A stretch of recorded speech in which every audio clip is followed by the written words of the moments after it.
The guilt is ours, he thought. If we who were the movers, the providers, the benefactors of mankind, were willing to let the brand of evil be stamped upon us, and silently to bear punishment for our virtues, what sort of good did we expect to triumph in the world? He looked at the people around him. They had cheered him today. They had cheered him by the side of the track of the John Galt line. But tomorrow they would clamor for a new directive from Wesley Mooch and a free housing project from Orrin Boyle, while Boyle's girders collapsed upon their heads. They would do it because they would be told to forget as a sin that which had made them cheer Hank Rearden. Why were they ready to renounce their highest moments as a sin? Why were they willing to betray the best within them?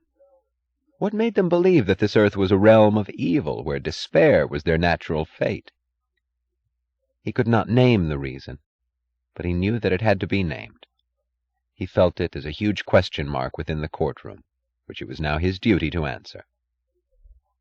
This was the real sentence imposed upon him, he thought, to discover what idea, what simple idea available to the simplest man, had made mankind accept the doctrines that led it to self-destruction. "Hank, I'll never think that it's hopeless, not ever again," said Dagny that evening after the trial. "I'll never be tempted to quit. You've proved that the right always works and always wins." She stopped, then added, "Provided one knows what is the right." Lillian said to him at dinner next day, "So you've won, have you?" Her voice was non-committal. She said nothing else. She was watching him as if studying a riddle.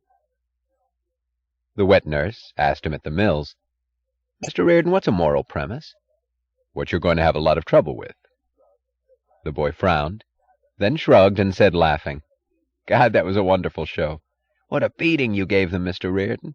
I sat by the radio and howled." "How do you know it was a beating?" "Well, it was, wasn't it?" "Are you sure of it?" "Sure, I'm sure."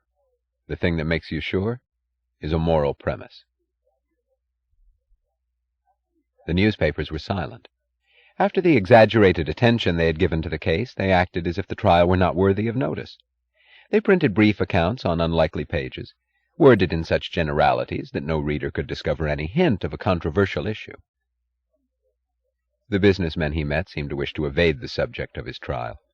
Some made no comment at all, but turned away, their faces showing a peculiar resentment under the effort to appear non-committal, as if they feared that the mere act of looking at him would be interpreted as taking a stand. Others ventured to comment, "In my opinion, Mr. Rearden, it was extremely unwise of you. It seems to me that this is hardly the time to make enemies. We can't afford to arouse resentment." "Whose resentment?" he asked. "I don't think the government will like it." "You saw the consequences of that." "Well, I don't know." "The public won't take it. There's bound to be a lot of indignation." "You saw how the public took it." "Well, I don't know. We've been trying hard not to give any grounds for all those accusations about selfish greed, and you've given ammunition to the enemy." "Would you rather agree with the enemy that you have no right to your profits and your property?" "Oh, no, certainly not.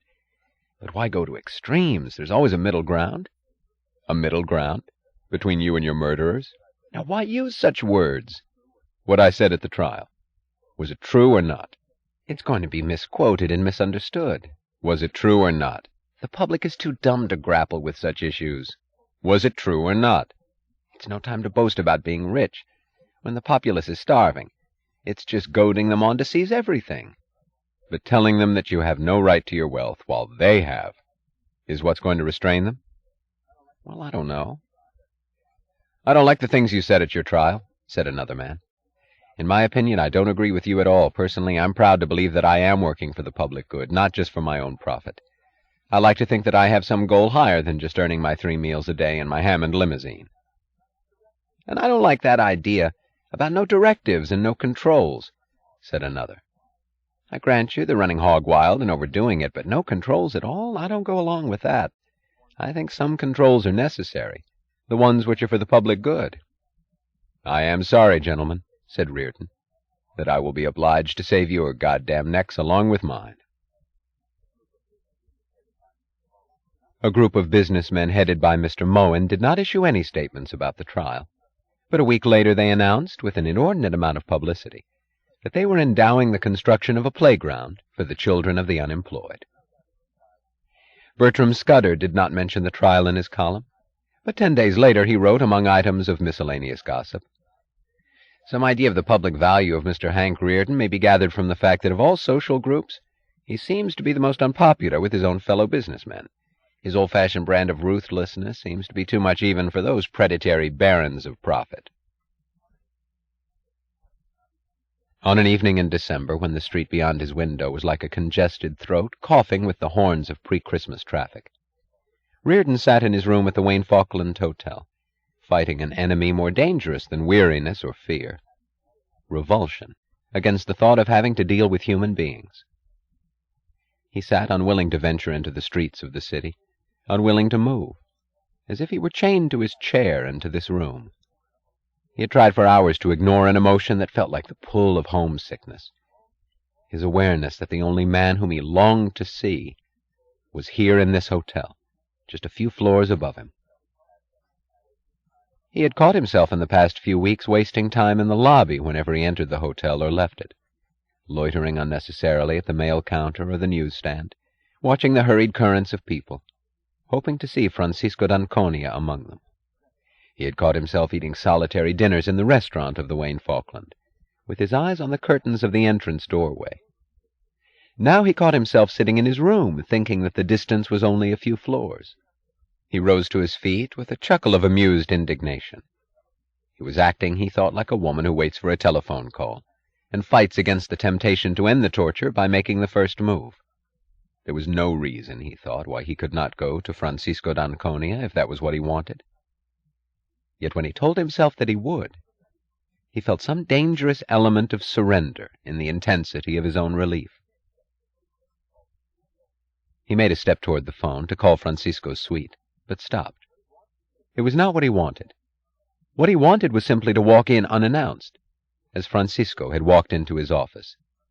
It was this that seemed to state some unstated right between them. On his way to the elevator, he thought, "He won't be in, or if he is, you'll probably find him entertaining some floozy which will serve you right." But the thought seemed unreal. He could not make it apply to the man he had seen at the mouth of the furnace. He stood confidently in the elevator, looking up. He walked confidently down the hall, feeling his bitterness relax into gaiety. He knocked at the door. Francisco's voice snapped, "Come in."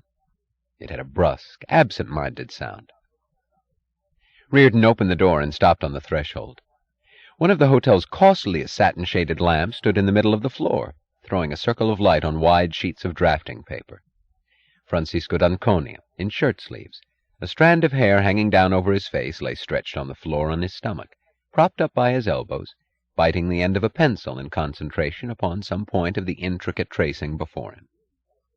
He did not look up. He seemed to have forgotten the knock. Reardon tried to distinguish the drawing. It looked like the section of a smelter. He stood watching in startled wonder. Had he had the power to bring into reality his own image of Francisco d'Anconia, this was the picture he would have seen, the figure of a purposeful young worker, intent upon a difficult task. In a moment Francisco raised his head. In the next instant, he flung his body upward to a kneeling posture, looking at Reardon with the smile of incredulous pleasure. In the next, he seized the drawings and threw them aside too hastily, face down. "What did I interrupt?" asked Reardon. "Nothing much. Come in." He was grinning happily. Reardon felt suddenly certain that Francisco had waited too, had waited for this as for a victory which he had not quite hoped to achieve. "What were you doing?" asked Reardon. "Just amusing myself." "Let me see it." "No." He rose and kicked the drawings aside. Reardon noted that if he had resented as impertinence Francisco's manner of proprietorship in his office, he himself was now guilty of the same attitude, because he offered no explanation for his visit, but crossed the room and sat down in an armchair casually, as if he were at home.